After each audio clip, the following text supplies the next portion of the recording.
Yan ako sumakay. Tawid naman tayo. Punta ako sa isang tram. Dalawang sakay guys, papunta sa school na pinapasukan ko. Traffic dito kasi may ginagawa. So medyo malamig pa ang weather. Tawid tayo.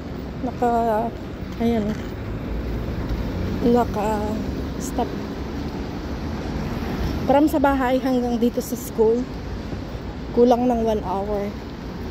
Parang mga 50 minutes, ganyan. So, lakad tayo. Share ko sa inyo yung aking life. Pag Sabado, yun, pag Sabado guys, nag-aaral ako. Kasi required talaga tayo na mag-aral ng French. So, pero ito, ibang school to. Hindi dun sa dati ko na school, sa Oxepro Formasyon. Dito naman ay sa CETEC Formasyon. Para maiba naman tayo. Maiba naman yung ating environment. Maiba din yung ating classmate. Pero I'm happy dito sa school na to. So, nag-start ulit ako as a beginner para mapamiliarize yung ano. Marunong naman ako konti lang. Naiintindihan ko yung mga usap pag tinatanong ako. Hindi lang ako makapag-speak ng fluent ba na French. Nahihirapan talaga ako. Ang dila ko ay ano, hindi mahusay. So, yan. So, every Saturday yung klase natin. And, so, yun. So, dito guys, mayroong mga French na school o na formasyon na ikaw yung magbabayad. Pero hindi naman ganun kamahal. For example, 70 euro a year. Or a month ata. O 50 euro ganun. Hindi ko sure. Kasi hindi ko pa naman nakapag-aral. So, dun sa may mga bayad. So, dito, ako sa school na pinapasukan ko, ako yung babayaran. Kami yung magkakaroon ng allowance na galing sa IPERIA. Sa government. So, kung magkano yung kung magkano yung declare natin, for example, may declare ka sa amo mo na 12 euro, so ganun din yung ibabayad sa'yo ng school.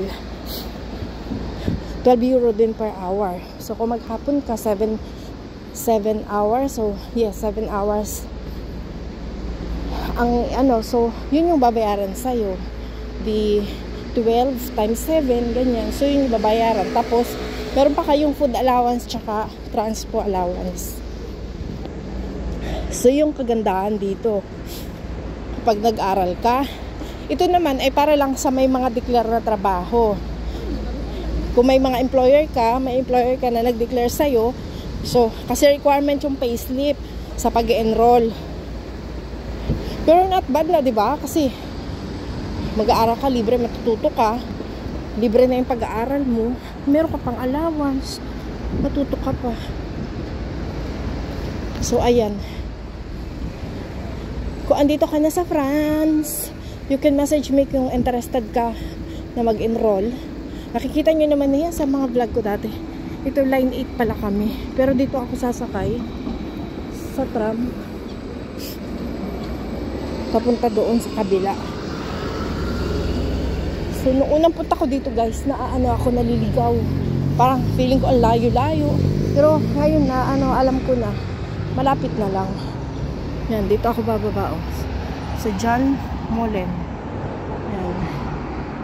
Tram 3A. Yan. So, ayun. Hintay-hintay tayo dito. Yun lang, yun ang aking ganap every Saturday. Mama i-vlog ko doon sa classroom. Yung school na pinapasokan namin dito ay hindi siya yung center talaga ng school. Yung like sa Oxepro na may building, may venue, ganun. Or hotel. Dito is school talaga siya. School ng mga secondary ata na itong mga bata na nag-aaral doon. Sa St. Isabel College. Sa Paris 4 ata ito, Paris. Hindi ko na matandaan. Basta line 8 siya pag dito. Pero sa kabila meron din ata dun eh. Parang line 14, ganun. So yun lang, we keep going everyone. Mamaya ulit dun sa classroom, sa ano, i-vlog ko ng kaunti doon.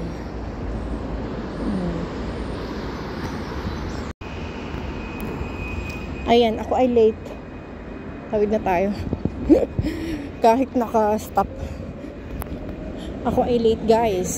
9:30 na. 31. Tagal nung tram eh. Delay yung tram. Pa naman ang problema nun. So,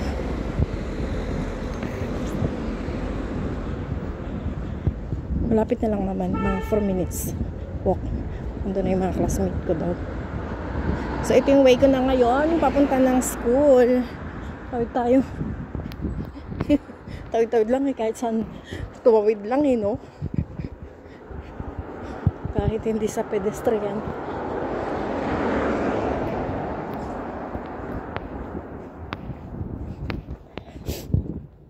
Ang lamig pa. Hindi pa enough yung damit ko. So, ayan. Hindi ko ito napabaliktad. Ito ang aking phone. So, lakad tayo, guys. Punta sa ating school. Lamig. Doon pa ba late talaga tayo.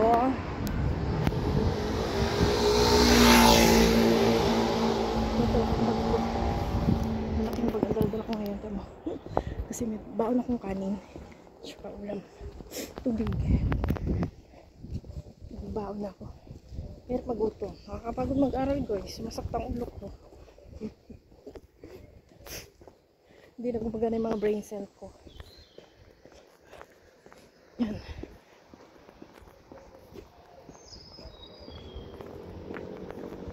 Kapit naman na tayo. Hindi ko doon. Ayan na. Paspas na ako guys. Ang lakad.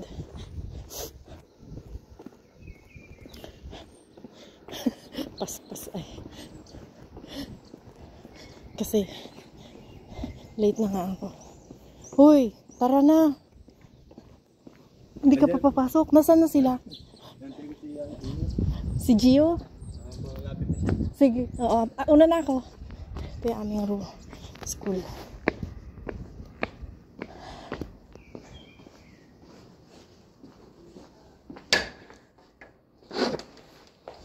Bonjour. Bonjour. Merci. Bonjour. Bonjour. Bonjour. I'm gonna sit here. Comment vas-tu? Oui, ça va? Hey, it's okay. Estudyante. Kami pa. Yan. Natapos na yung aking school. Pagka 5 na ng hapon. 4:30. 5 ng hapon. So, mainit. Ayan na, uwi na ako. Mag-ano ako ng tram. Balik ako dun sa sinakyan ko kanina. Uwi na tayo. We keep going everyone. And God bless us all guys.